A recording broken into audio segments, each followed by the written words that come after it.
Hello, and firstly, apologies about the technology problem. We were supposed to have a slideshow up here, so some of the slides are not going to mean much without you actually getting to see it on the screen, so apologies about that.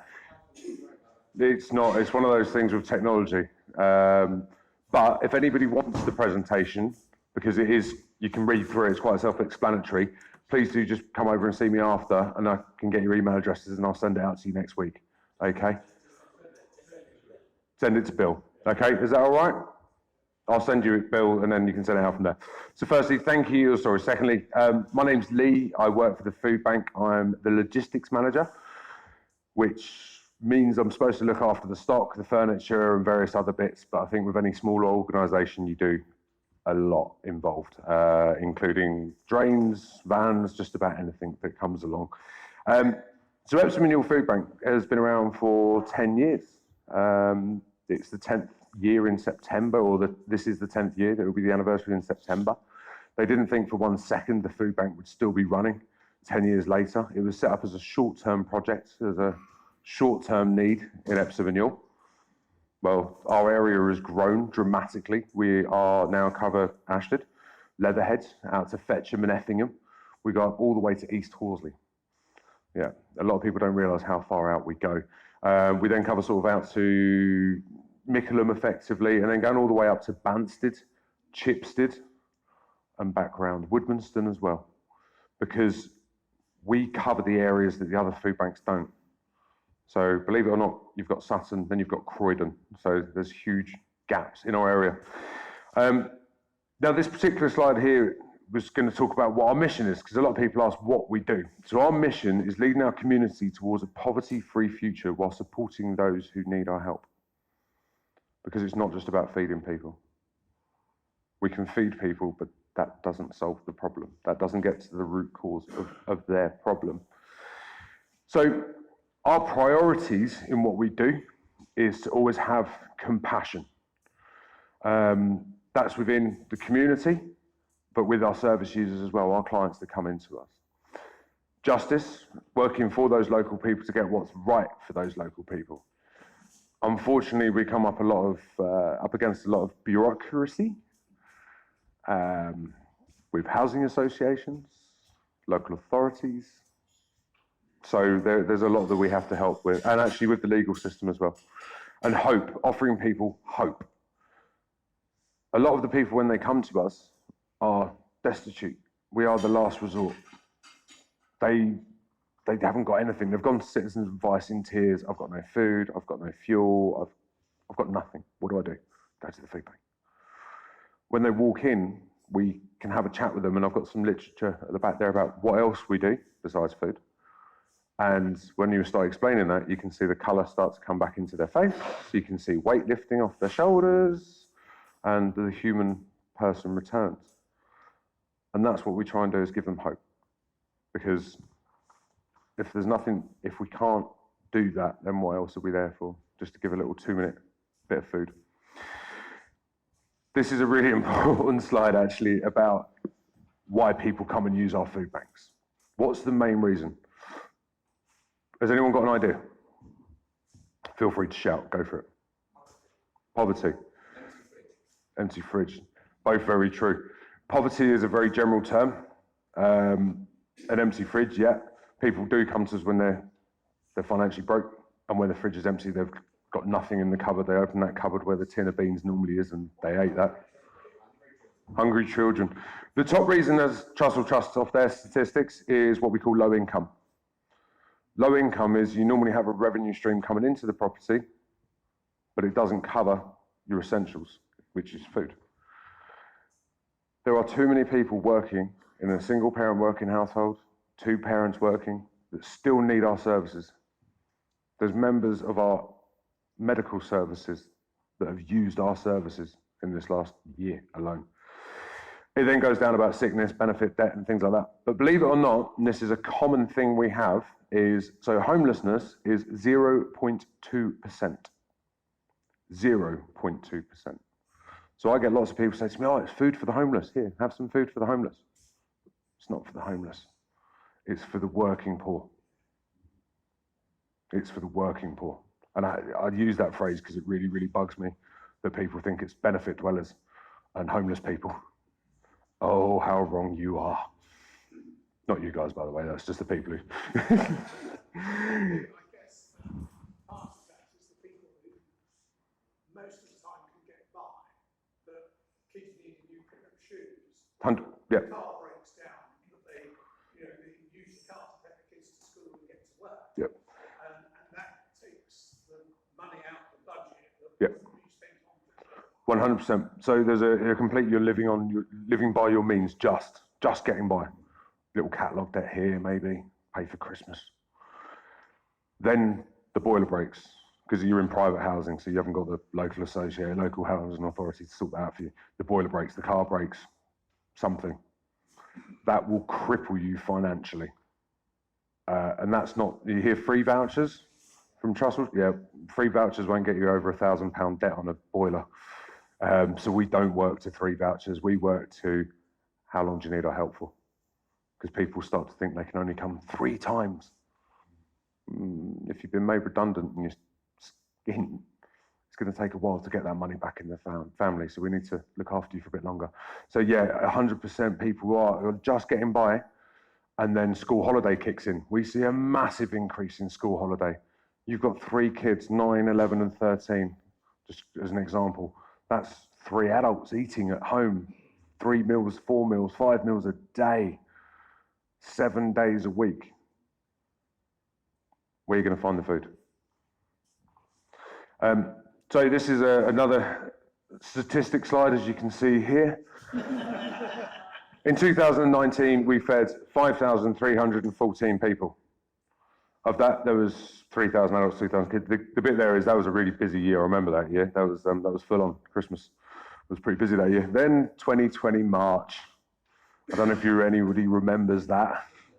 Yeah, the year started off a little bit busier, then COVID. We fed 12,535 people that year. And we were giving bigger packs because it was mad. I could talk to you for hours on COVID alone, but I won't. 2021, we fed 8,900. So even on 2019 to 2021, we're seeing big numbers. Forget 2020. There was a thing called COVID that really skewed the figures. But over what we saw is a 68% increase from 2019 to 2021, taking that figure out. What we're seeing there is basically a huge problem within our area, growing and growing and growing. And that's why I look so tired all the time.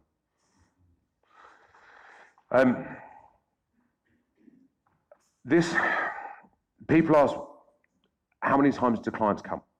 How often does that client come in? How many times can they come? So that's the free vouchers we spoke about. The point is 75% of our clients come into us in what they call a crisis situation. That is the boiler. That is the kids are eating me out of house and home. I've got a 2-week window between jobs. You know, I need lists of help. And they will come once or twice. That's it. We've then got about 10% of people, what we call high complex needs, and that's people who they're going to have, it could be they've been in prison, it could be they're coming out of rehab, domestic, there's a lot of different facets to that as well.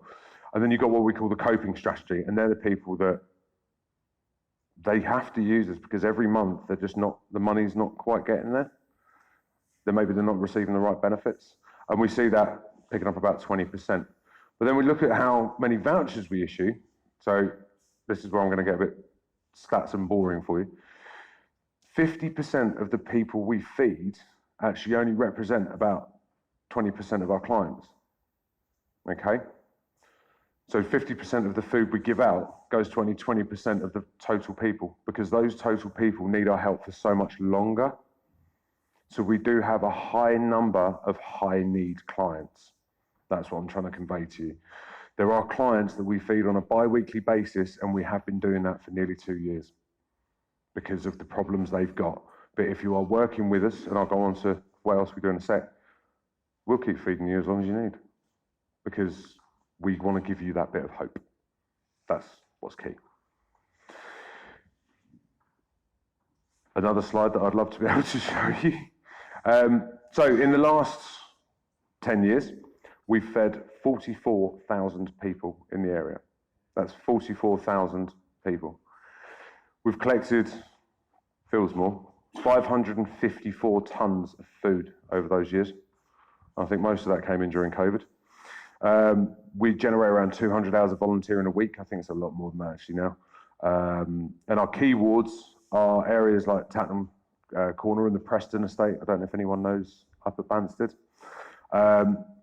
Leatherhead, North Leatherhead here, is one of the highest deprivation areas within the UK, believe it or not. Highest users, single people, 36%. So it represents quite a big chunk. And then followed by things like single parents and then families. And again, it's that low income that brings people to us. Single people in this kind of area can't afford to rent. Or if they can afford to rent, they've got nothing left. So we see quite a few people in that situation who don't, through no fault of their own, just can't afford to live in Surrey. It's that expensive. What we have here in Surrey, and I'm going to go off on a little tangent. So I used to work at the hostel in Leatherhead Start. Fantastic place. If you want to get housing, social housing around here, if you're a able-bodied male, Mole Valley, you'll wait about 4 years. Epsom and Ewell, you'll wait about 16 years. Yeah, 16 years to go from the housing registers to actually get in a place. And in that time, you could be in B&Bs, hostels. So your options are to get private rental. And then you've got to find someone that will support private rental. Then you've got to get your housing benefit. And then there's a gap. And that's where we have the highest rate in the southeast of anywhere in the country. And it's the gap between what the government will help you and what you've actually got to pay. And you've got to find that money from somewhere. And then if you start working, and we could talk about it for a long time, but the problem we have there is the salaries don't match the cost of living. And that's the problem we've got here in Surrey, a very bad problem. Before I go on, is there any questions? Access. Yes. Having heard a similar talk a long time ago, Okay. people were not able to simply present themselves. Mm-hmm. They had to have a coupon. Voucher. A voucher from a GP, Mm-hmm. Mm-hmm. Job Centre Plus, or some other Yeah. institution that, if you like, did the assessment that said, yes, you're okay, you should benefit from this. Mm-hmm. So that Foodbank could concentrate on the core of what it did. Yeah, in an ideal world, the referral agencies would do that. So to explain the process, I have no money, my fridge is empty, there's no tin of beans left anymore, and I have nothing. So I go to Citizens Advice or other referral agencies. Now, people don't know where to turn, that's a big one. So they will turn to the church, they'll break down in the school playground. Mums will break down in school playgrounds, and pastoral care will go and go and give them a hug. So there's different referral mechanisms. You haven't paid your rent. Your housing association says, well, you clearly need some help, and they'll put you onto the financial difficulties team. So anyway, people do need to receive a referral to come to us, okay? In an ideal world, that's because the housing association then know that they're in debt arrears. It's not an ideal world, and most of our referral agencies are underfunded, overworked, understaffed, etc. So they go, panic, have a voucher, see you later. So that's one of the reasons we have 3, soon to be 4, employed support workers. We have our own mini social services in our food bank, and that's where we are very, very different. And that's because the problem here in Surrey is so great that we have to do that. So just going back to that referral, you come in, you go and see your Citizens Advice, Housing Association, school pastoral care, etc., church leaders, faith group leaders. They will give you a voucher. They'll tell you where your nearest food bank is. You come in and see us. Yes, sir. I think I may have missed it, but you think the Trussell Fund? Yeah, Trussell Trust, yeah. Yes. Yeah, Trussell Trust was founded down in Salisbury, much longer story there. They give us an umbrella framework to work underneath. They provide us with a lot of literature. They provide us with great legal counsel when we need it, HR, those kind of things. And they give you a framework to work underneath, including systems, IT systems.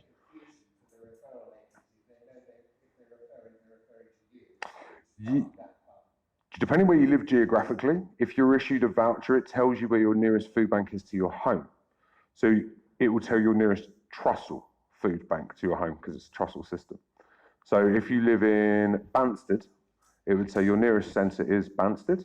Your nearest centre would be Sutton. So depending whereabouts you are in Banstead, because we then have a centre at Merlin Rise. So the system crosses over any Trussell food bank. Not to use a work phrase, but we kind of have the monopoly round here. So anybody round here would come and see us. But I did have a client recently, his support worker is in Sutton. So they incorrectly issued it for a Sutton food bank, but it's just a little IT thing for us to. But also to answer your question, somebody comes in and we've had it many times, I have no food. Do you want a cup of tea? Sit down and have a chat. We're not going to let you go home hungry. We'll issue you a voucher, but you have a sit down, have a chat with one of us, and then we'll start to get you into the referral mechanism. But no one is leaving hungry without any food. I would be failing in my duty. So this actually, thank you for the question, because it moves me on to the next slide or area quickly. Support work.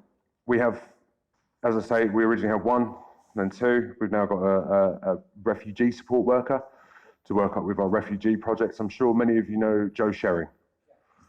Yeah, I'm going to get some nods around the room, definitely. I speak to Jo on about daily basis, I think, now. And her husband, Terry, is one of my support guys in the furniture project that we do.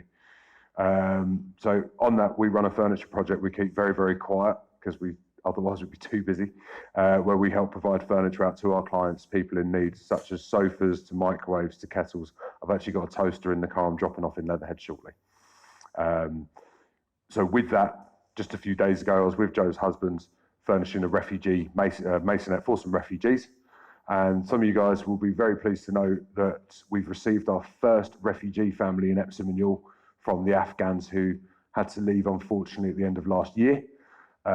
They spent quite a while in a hotel that they were very glad to leave. It's a beautiful family, and I had the most soul-lifting, spiritually rewarding day the other day, getting to finally meet that family. And I actually just want to say, I think Joe has kind of given me a new lease of life in this last year with the refugee work. So big thank you to Joe. On the support work, and I'm just wary of the time, I'm not going to go through this. This is on the slides if you'd like to see it. This is a snapshot about a week in the life of our support worker. It'll probably make you cry. I'll go through some very quickly. We help deal with women who've dealt with domestic violence. I mean, we've been to court with them. We help people with what we call PIP forms. That stands for Personal Independence Payment for people with disabilities. It can take you 2 to 3 hours to complete one of those. And if you need evidence, it can take you days, weeks to start getting that evidence in. We help people with school assessments, with their moving, they're in unsuitable housing, trying to get reviews done. We advocate for our clients because they are an unheard voice. They're not heard by the agencies or by those outside companies. And what the horrible thing is, a lot of these people, and this is why we have those support workers, they fall through the cracks. There isn't the money in government to provide the social care services that we all think there is or wish there is. And so many of these people would fall further and further and further down that ladder, and you can lose people. I've lost a client. Killed me. My son's now named after him. It's horrible, but people can fall that far down that the answer is to end their life. And only 2 weeks ago, we had a client very close to that. And I think without one of our support workers, we might have been going to a funeral. And that's someone that the mental health system can't even help because it's so underfunded and they aren't high enough level need. There isn't the money to look after them. So we actually pay for that person's counselling through the funding we receive, because otherwise you get 6 therapy sessions and then off you go to a different counsellor. And when you've got complex mental health needs, 6 therapy sessions is not going to do anything. Yeah. So luckily we are funded, outside funded, and we then provide, we're given heavily discounted spiritual counselling. A lady called Jill, I don't know if anybody knows Jill Nichols. No, you will see her around. She's an amazing lady.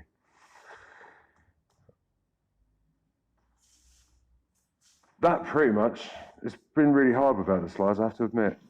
I'm very, I feel like I have waffled on. Do you have WhatsApp with Tesco, Sainsbury's, and Yes. when food is coming out of date? Yes. Yeah, I'm just going to, how long have I got time-wise? Maybe 10 minutes. Super. Just depends how long I was going to answer that question for you, sir. We had this conversation actually over a very nice breakfast. Thank you guys for breakfast, by the way. That was beautiful. Lovely way to start my morning. Yes, we have contact with supermarkets. I won't go into too much detail. Supermarkets and manufacturers, when they have an overpurchase or overproduce, will work with partner agencies like FairShare or the Felix Project. Though they have distribution centres where they can take in pallet loads, lorry loads of product, break it to smaller amounts and ship out to people like the Mid-Surrey Community Fridge, which is in Leatherhead and Box Hill and places, and people like ourselves. Then you've got the end of life, so it's past its arbitrary silly date on that packet. Avocados don't go out of date because of the date, you fill them. But when Asda had 40 crates accidentally delivered to Burheath and they rang me, do you think I cared about the date on the packet? No, nor did my clients, because I took them out of the packets and I put them in a big crate and I said, hey, help yourself. So we are very linked in with those ones. But again, going back to the conversation, the smaller the supermarket, the better they are at their community engagement, generally, because they want to get involved. They know everybody in the store. The guy on the back door also does the tills. He also does the trolleys. So they're all across the store. When you go into the big supermarket, not going to mention the name, but the biggest one in Epsom, just off Kiln Lane, I think you might know it. You talk to the same person and they look at you like you're a ghost, like they've never seen you before. I was here a week ago, you gave my food. I've actually just given up. We've just binned Kiln Lane, I won't say their brand, because we found it a waste of time. They just weren't, we'd get there and spend 20 minutes, stood there. And then they go, oh no, we're giving it away. Where's that gone? Whereas Tesco's, they're fantastic. M&S, Waitrose, Lidl, Aldi, they're all really, really, really good. It just seems to be that big one. And that seems to be a problem with a lot of the big supermarkets from what I hear from the agencies. But that is a really good food source for us. And that actually helps us bring in a lot of stuff, alternative things that we don't actually buy, because we do buy fruit and veg ourselves for our clients. We've got some funding. Jonathan aims for his business plan every year. So we've got enough funding this year to provide fruit and veg for our clients every single week. And hopefully we never run out of it, but it's my job to order it, so don't get that wrong. Yes, sir. Can you start by distribution? Because people who have a referred might have to travel some distance to get to that. In Leatherhead, there is a distribution point. So we've got actually 5 centres. We've got 5 food, so we've got our main warehouse. We've then got the food bank. So if I go through the days of the week, on a Tuesday, we're up at Merlin Rise Church. Beautiful church, feels more like a community centre. It's lovely. Wednesday, Ruxley Lane, at the church just there. Thursday, up in Banstead, at the Horseshoe Centre, the community centre there. Friday, Epsom. And Saturday morning, the guys will there be setting up now, just at Leatherhead, at the North Leatherhead, or no, sorry, just changed name, Leatherhead Community Hub. Yes, I was there. I couldn't believe it. I was expecting a crowd. I wasn't expecting like hordes of people. Standing room only. Could barely get in the building. The food was amazing. I nearly lost my. Yeah. It was a good gig. It was a good one. So we're actually, and this goes back to something else I wasn't going to go into, but as we're there now, we're actually opening a pantry. So I don't know. I'll probably get some random looks pantry. That's something I've got at home. It's a community supermarket. So we're opening on South Street in Epsom. I don't know if anyone knows where Bill's restaurant is. Just along from there, you've got Craddock's, the new Craddock's in Epsom. And next to that, you've got that shop that's been derelict for ages. Not anymore. not anymore. We're going in there. A community supermarket, to get around some legislation to do with arbitrary dates on packaging. It's a membership-only club. £1 a year gets you in. And if you haven't got £1, we'll cover it. But that gets us around some legalities. When you come in, anybody can use our supermarket. Anybody. In your first 3 visits, you'll sit down with one of our trained volunteers or one of our support workers to go through a little assessment. It could be just trying to stretch your budget. It could be that we catch you before you fall too far through the net. Because people hear you can get cheap food.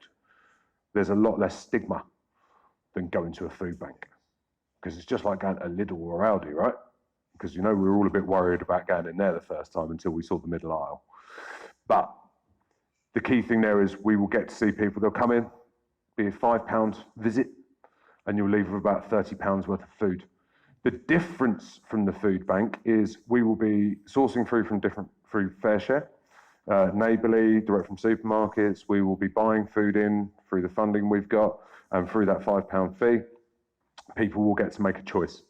Section 1, so many items, but you'll choose what you want. Section 2, Section 3, Section 4, so many items. Fresh bread, milk. You also get to buy some items at cost. We could talk about this for a long time. It's a community supermarket where you come in, it's going to be a bit of a hub, have a coffee, have a chill, have a chat, get the food that's right for you. Something that's very important is culturally appropriate food, giving people that choice, whether it's halal, whether it's seasons or spices, doing that kind of thing for people. The big thing, and this is one that struck with all of us when we met with Peckham Pantry, which is the biggest one in the UK currently. Someone used their pantry weekly for about 6 months, and every penny they saved, because they said, right, there's my £5 fee, and I've saved 25 quid, they paid that off a debt. Because they had no other way to pay their debt off, because they were online every month, and the interest just kept going up and up and up. But now I've got 25 quid a week spare, because I'm just going to be savvy how I eat. Well, that's 100 quid a month, right? I can pay off my debt. Now, if we can do that with one client in the first year, all the hard sweat, blood, there will be blood, I'm sure, and tears will be worth it. One client. That's how much, if we can make that impact, that huge impact on one client, we've done our job. Is there any other questions? Yes, sir.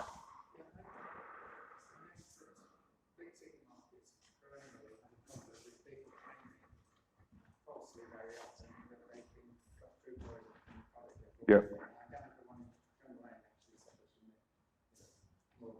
Okay.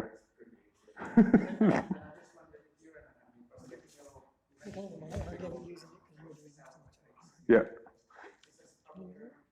So just to cover the sell by date thing, M&S. No, it's fine. No. So I'm actually one of the qualified food hygiene people. Veg and things, I really don't care what the date is. And we are very savvy. So what was it we came in the other day? Some sweet potato fries from M&S. Didn't care about the date on them. We'll go one day. The pack of chicken, that went out the door. Straight into the bin, I'm afraid. That stuff goes to the bin. Any vegetables goes to a pig, micro pigs that are used for charity, for therapy. So we even send our waste to waste. So it all goes round in a big cycle. Things like a leg of lamb they've frozen, we will be okay. Go back to the food poisoning thing. We have to cover ourselves. We've got these little slips we hand out that say this was frozen on or before it's best before date. You're cool. It's a bit more professional than that, but it puts the ball into people's courts. With certain products, we will not let the clients that we don't know take it. I'll be honest with you. You have to say to people, you're cool. It's a sweet potato fries from yesterday. That's your decision. In my 4 years, I've never had anybody come back with food poisoning. But I wouldn't like to call Bryn my warehouse manager, but she is, and she's kind of my boss. She's one of the longest serving volunteers, by the way. So it shows you how we work. But anyway, she again is hot on that kind of stuff to make sure that we don't, because there's nothing. I mean, if you give somebody food poisoning, they might not work for a week. They're just a worse financial problem. So you are going to cause a problem. So yeah, we are very, very careful about it. It's just the bit that, to answer that, it's vegetables that get me. packs of peppers, packs of grapes, pack of apples with a date on it. Don't know if you've ever felt an apple, it kind of lets you know when it's going out of date, doesn't it? And the colour starts to change. So, gentlemen, I've realised the time. I just want to say thank you. I hope I've not bored you, and I hope you've learned something, even if it's just that there's a massive food bank in the area. Yes, sir.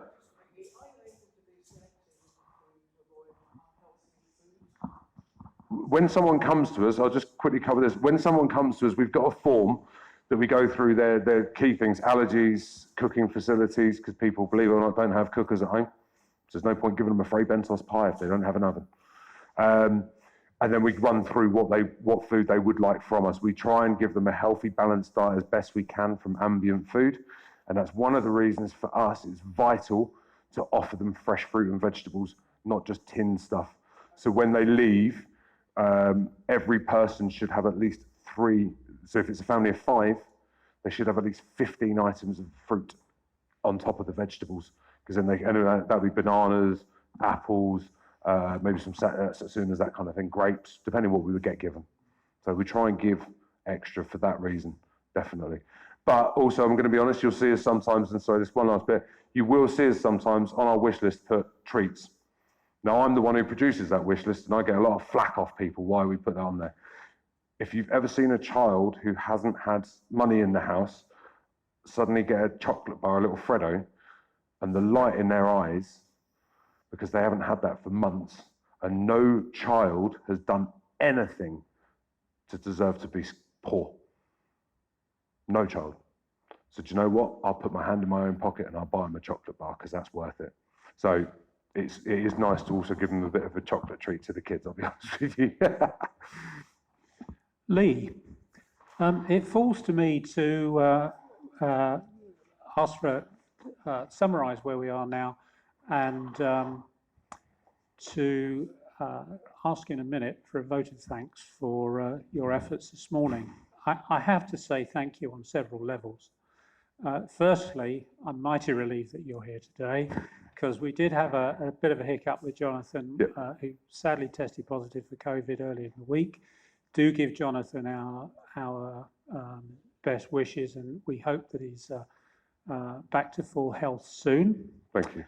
And thank you for standing in at the last minute. I guess we live in difficult times, and I guess we have kind of a local conundrum that we've talked about before. Difficult times, we've seen, not just through COVID, but before COVID, we've seen the rise of the food bank, where we tend to think of it as maybe an optional extra, but essentially for a lot of people has become an essential part of their lives. And without it, they would struggle to survive.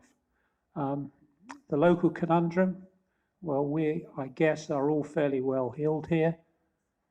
Half a mile down the road is, as Leigh told us, an area of great deprivation. We know that a lot of charitable work goes on between these two areas, but it needs to. Yeah. It needs to. Not everybody in this life actually chooses the path that you've gone down.